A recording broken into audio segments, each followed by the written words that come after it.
psychology, social work, grant writing, public health. We're covering it all.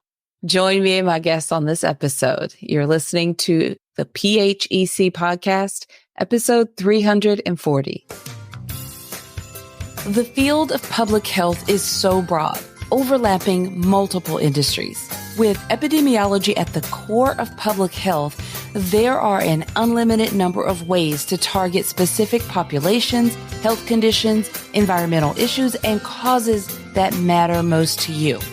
My name is Dr. Huntley, and I'm the host here on the Public Health Epidemiology Conversations podcast. I'm an epidemiologist, consultant, and entrepreneur with over 20 years of experience in healthcare and public health. On this podcast, my guests and I engage in conversations that demonstrate the importance of public health and epidemiology across a variety of industries, helping you think outside the box and inspire greater positive impact in communities around the world. Now, let's dive into the topic of this brand new episode. Greetings, everyone, and thank you for joining me on this episode. I'm excited to introduce you to a dear friend of mine on this episode. She and I have been in a mastermind group together, actually started out in a group coaching program together, and then we joined a small mastermind group together under the same coach. And we talk about that during our conversation on this episode. She is someone who is not technically in public health, but is absolutely doing work of public health. I think it's important for us in order to kind of break some of the public health silos and help you to see how we overlap in so many industries and how it's important to have these collaborations and partnerships with people who are not exactly in the field of public health to help further the mission, to help us to see how the creative ways, multiple ways that we can have positive impacts on communities that we care about. So one of the ways that I do that is intentionally bringing certain guests on the show to share about their journeys and what they do. And I think a lot of you will find that certain parts of the conversations will resonate with you and what journey you're on and where you've been, and maybe some aha moments as well along the way.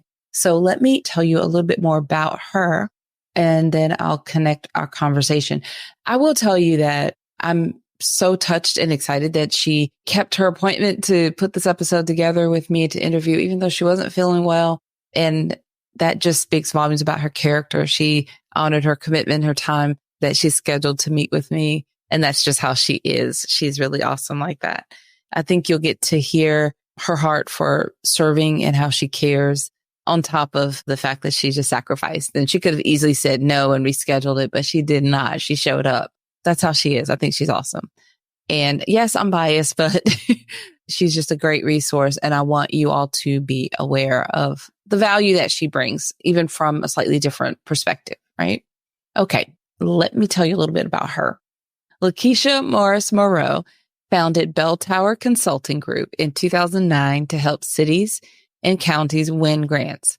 A graduate of Florida International University in Miami, Florida, and Jackson State University in Jackson, Mississippi. She is a social work professional with over 20 years of experience in grants field. Her team has helped clients secure over $150 million in critical federal, state, local, and private grant funding. That's amazing. She has been called a social worker who writes grants. She appreciates this description because it speaks to her ability to look at a project from the community's perspective and avoid the NIMBY, which stands for not in my backyard dilemma, which can derail even the best action plan. In 2016, LaKeesha earned the esteemed Grant Professionals Certified credential from the Grant Professional Certification Institute. The GPC is the only nationally accredited credential for individuals in the grants field. In her commitment to elevating the grant profession, she is a member of the Grant Professional Certification Institute Board of Directors, conducts grant workshops, and coaches new grant writers. It is my pleasure and honor to connect my conversation with LaKeesha right now.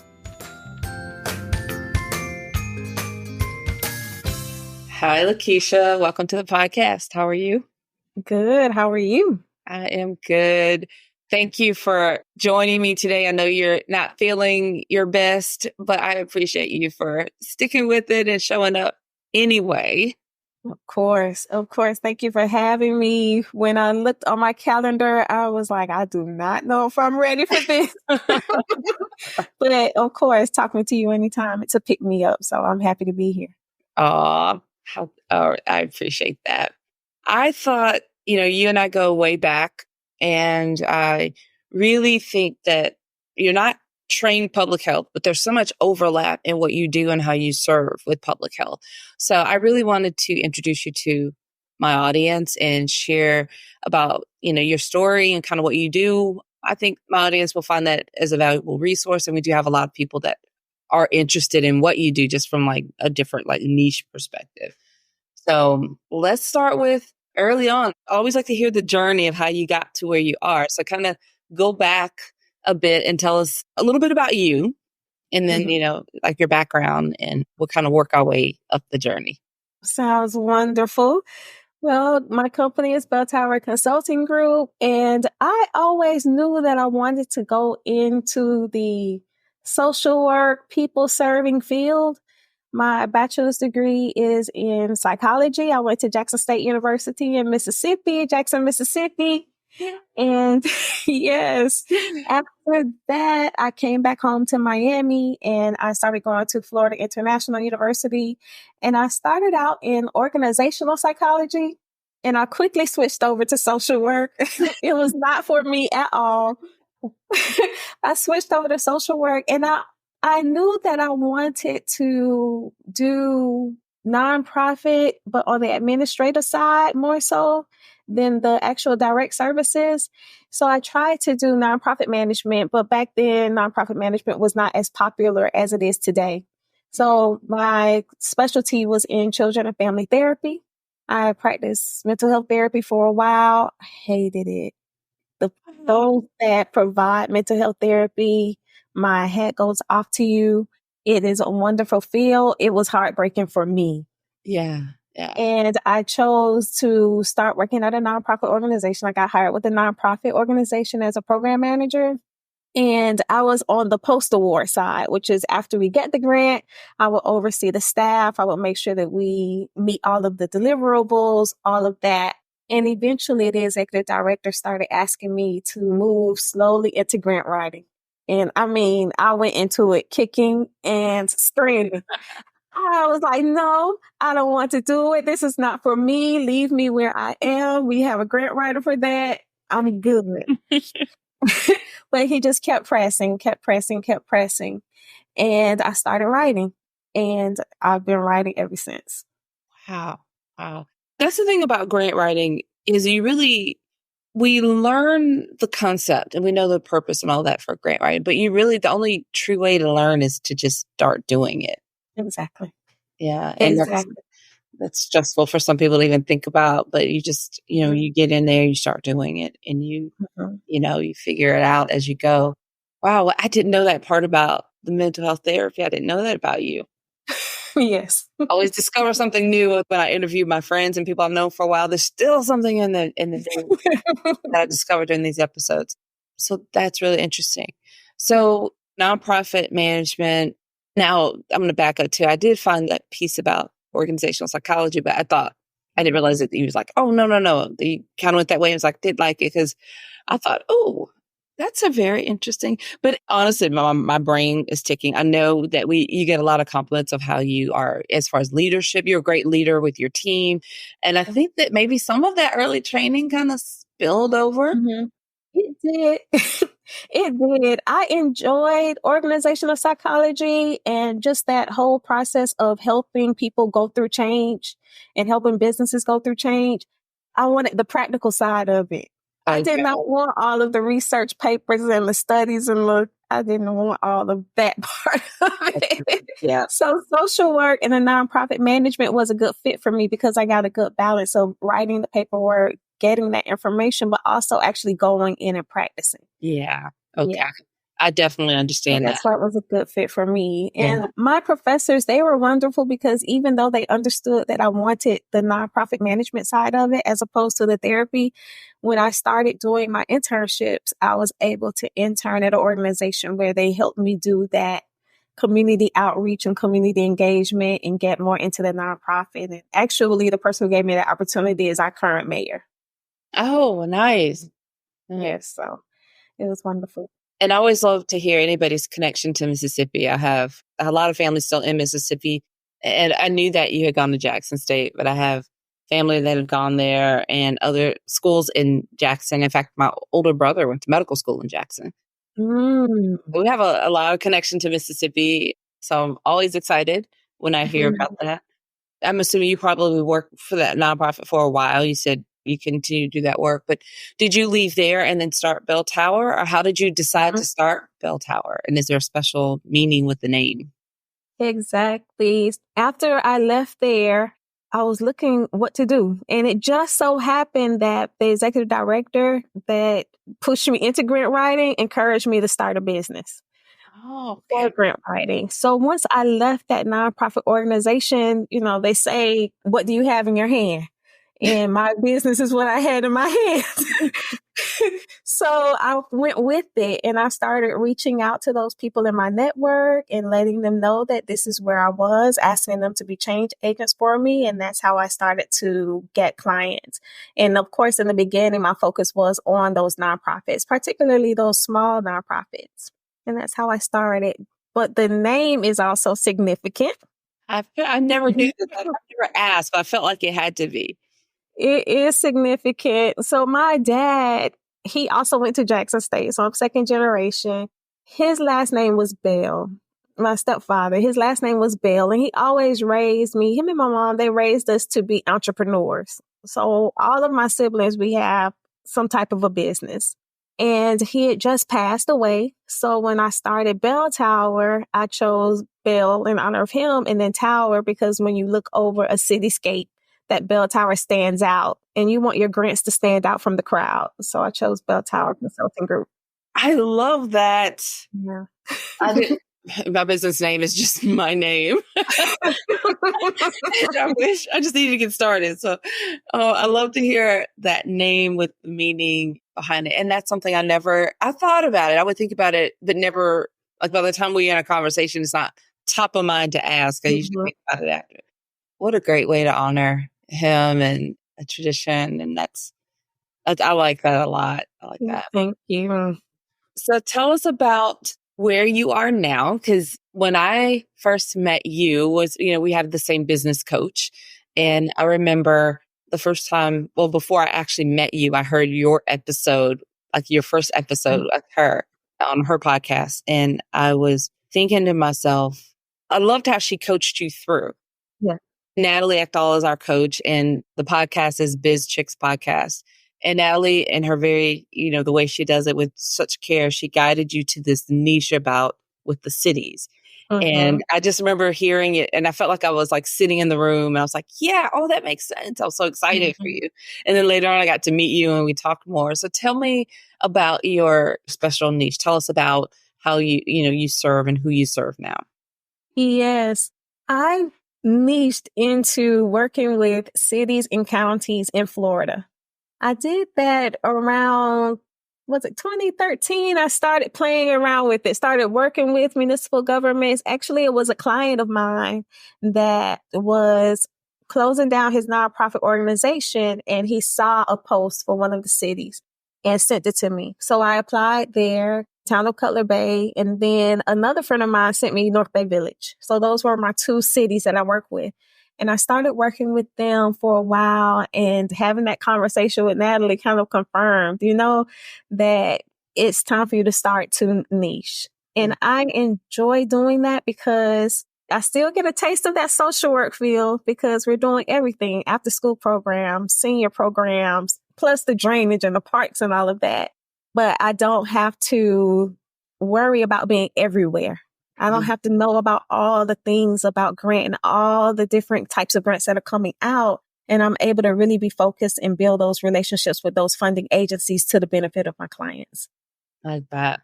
And now how many different cities are you serving around Miami? Right now, I have around 7 cities that I work with.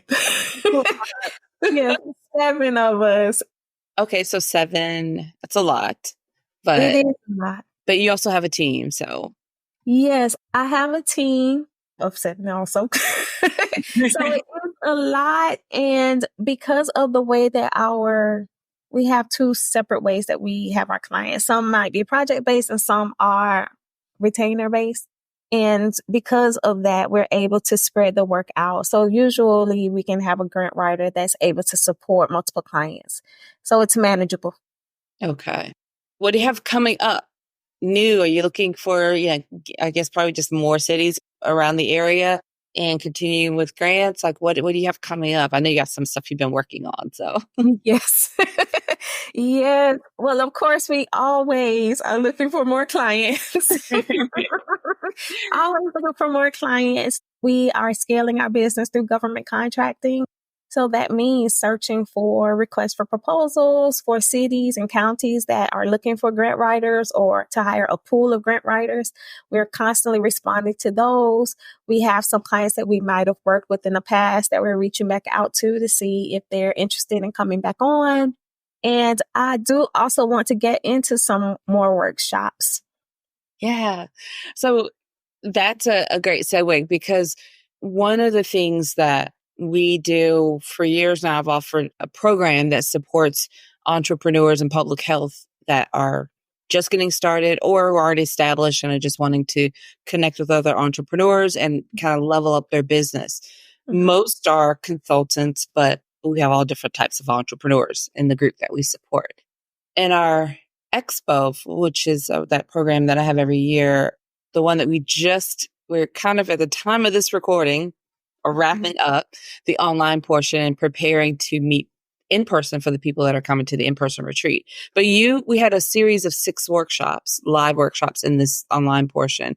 And you spoke at one of the workshops on the topic of RFPs and sharing tips. And it was insightful. I mean, I personally took a full page of notes, and I know that the attendees were really getting a lot out of that and a lot of value out of that. And it was eye-opening because, again, you and I have known each other for a long time. Some of the things that you shared and talked about during that workshop, you've talked to me about, over time, but it was something different about you did a demo and you were able to explain some stuff. So I love that you shared that with us and that I realize you carry so much value around. I think that happens to a lot of us. When you're really good at something, you have a lot of information, knowledge, you almost forget how valuable it is because it's just second nature to you, or somebody else is like, what? I didn't know that. Okay. And that's how I felt listening to you. So I'm going to say here on the podcast is if you could just take maybe a couple of general tips, because you shared with us from 2 different angles of RFPs. So maybe just start with kind of explaining the RFP, because you did a great job of just explaining the purpose of that to us too. Maybe start there first, and then we can talk about a tip that you can share. But let's just explain what an RFP is. Of course, the RFP or request for proposal, we also hear them mentioned as ITNs, invitation to negotiate, or RFQs, request for qualifications. These are contracts that government agencies place out when they want to purchase something. And it all starts with understanding the procurement process, how governments are required to procure services, or agencies that receive grant funding. So that can be a hospital, a city, a county, a tribe. It could be anyone that's getting grant funding, and they're required to follow certain procurement standards. And once you learn those procurement standards and they put out that RFP and you respond for the services, it can be, for me, I'm looking for grant writing, grant management is what I would look for. But let's say that they wanted to put out something for nurse educators, people to come in and do some training, and they know that that's going to cost above whatever their threshold is for them to just pick up the phone and call someone and have them come in. They have to put out an RFQ or RFP. And once they put that out, you can respond to that. And if you get selected, you'll have that government contract. And the value of it is you can take that contract and it can potentially parlay into other contracts for you. Yeah. I know that it can be a daunting topic for a lot of entrepreneurs that are getting started and trying to figure out what to do and the best use of their energy. I have my own filter for that. And I think everyone has to kind of decide what that means for them. But you did such a great job of kind of really diving into that during the workshop. Here on the podcast, I think that before I get to you sharing the tip there, I think after hearing you in that workshop that you presented with us, I think that it could be of value if there's any organization that is in this process. Maybe internally, this is what you put out and you said it, if you have an event, an opportunity or need to educate people about the topic, about the need, maybe it's your internal team, or maybe you want to educate people that are going to be submitting RFPs. I think you would be a great person to contact and bring into, can lead a workshop on it or to do a training or to just speak to a group of people on a topic. So I definitely, for my audience listening, if you're in a position and maybe you're looking for someone to speak or on a topic related to RFPs, I highly recommend that you contact LaKeesha, and we'll have her contact information in the show notes, because I didn't realize like I said, I've known you for a long time, but I didn't realize the wealth of information that you're just walking around with. And I think this could be very helpful, very valuable in those settings. So I'm biased because, yeah, she's a good friend, but I also had witnessed a testimony I witnessed firsthand because she led a workshop for our organization and all the attendees raved about the topic and the value. So that being said, is there just like maybe one or two tips in general that you could share on the podcast for somebody that, either perspective, because you gave us different perspectives, grant perspective and seeking new business. So is there something that you could share with our listeners? The first thing that I would say is make sure you have in mind who you want to serve. Who is your ideal client? And then you start to seek out that ideal client. If it's a certain hospital, you want to go to that hospital's website, find their procurement site, and start to study it. Learn what their policies are. Learn what kind of RFPs they put out. And pull down one and read through it. Can you do the work? One, can you do this work? Can you absorb it? Can you meet all of the criteria, the insurances and the bonding and all of those things that go along with government contracting? And if you say, well, I'm not ready yet to be a prime consultant, start to look at those people that actually get the money and see if you can partner with them as a subcontractor. Build those relationships. It all goes back to relationship building. That getting that bid is just one little part of it. It's still relationship building in the end. Yeah. I'm glad you added that in there too, because I think that we always assume we can get caught up in the numbers and the sites and the details of the data and forget that there are people behind every part of that. So building those relationships is important. But this can also be helpful first of all, just knowing that this information is just there on their website. You can access that. It's freely available. You can find out what they have, what's open, who they're looking to hire to do what. You can find out who is, like you said, the primary, and there's a couple options there. But then that networking piece is then go over to LinkedIn. And you all knew I was going to bring up LinkedIn in this conversation. But go over to LinkedIn, and once you get that information, and connect with those people and be genuine and sincere, not spammy, but just connect with them, have those conversations, and see. Collaboration is powerful. How you can come together, ultimately serve that larger client, pulling your resources together and being able to pour in, and where you fit in, and not be afraid of trying to reach out and trying to connect with people. I think that's the thing, or not so much even being afraid. Sometimes that people are afraid to kind of step out that way, but don't underestimate the power of being able to do that. Right. That's definitely true. That connecting, because I have right now one contract that I have where I'm a sub. I'm not the prime. It's the engineering consultant that is the prime because it's an engineering project. However, within that bid, they needed some grant management. So they reached out to me and I'm able to be that consultant. So if you familiarize yourself with those contracts, you'll see where you can fit in. There might be an evaluation piece that you can provide consulting on, or there might be a subject matter expert piece that you can provide that consulting on for that prime consultant. Yeah. So see why I'm recommending, everyone listening, why I'm recommending she's just so knowledgeable on this topic. I think that's great information And we really are all connected. We can't stay siloed with just strictly this narrow niche that I'm going to stay in. And public health, it overlaps so many industries. We can't stay strictly siloed in public health. We really need to broaden, overlap, and connect with people to really strengthening our networks and thinking of it as like a fabric so that we can have a greater impact and, these cross collaborations. All of this is a powerful step into the impact that we want to have on communities that we serve. Yeah, it definitely does. I mean, even in the work that I do, I lean heavily on the public health aspect of it. If I'm writing a grant for a park, I need to know, why do we need a park in this area? I need to look at the health data in that area. I need to look at where the bike lanes are connected. If I'm working on a project for drainage, we're talking about water quality, improving the quality of the drinking water in the area. We're talking about managing the septic and sewer systems and not contaminating, no pollution, and the impact of that on public health. So public health is everywhere. Yeah, absolutely. Perfect examples. Thank you for sharing that too. That's what I love about the conversations on this podcast. And that's my hope, is to really be able to help people see that, how we overlap, and have a better and a broader understanding of public health, and also to find ways to partner in these cross collaboration efforts to get what we need to the community. So great examples. Thank you for sharing that. We're going to wrap up. I know you're not feeling well, but my goodness, you did so well. You shared so much with us. I just appreciate you so much for being here. I appreciate it.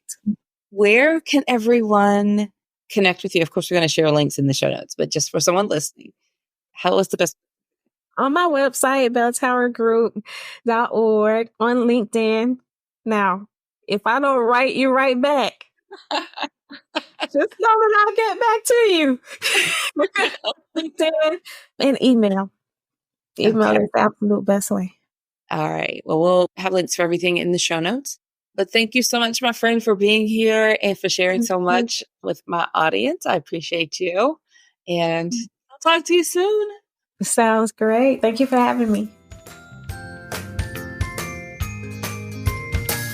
Well, I really hope you enjoyed that conversation as much as I did. I also hope that you found value in the insights that LaKeesha shared with us. I do encourage you to connect with her and explore Bell Tower Consulting Group and learn more about what LaKeesha shared with us on this episode. And we've gathered all the links together in one place on the show notes page to make it really easy for you to access. Just visit the show notes page for this episode, which is episode 340, by going to phecpodcast.com. And from there, just navigate to episode 340 and you'll find the show notes. One more thing before we go, please take a moment and share this episode with a friend. I'm sure you know at least one person who would be interested in hearing this conversation. Now, if you're listening on one of the podcast apps, it's really easy to share this episode to your network through text message or a social media post. At the bottom of the show notes page, if you happen to be there, there are social sharing buttons at the bottom, and just making it super easy for you to share this episode with your network. All right, everyone, until next time, have a fantastic rest of your day. Thank you for listening to the Public Health Epidemiology Conversations podcast. Visit phecpodcast.com to find the show notes for each episode and to learn how to work with me.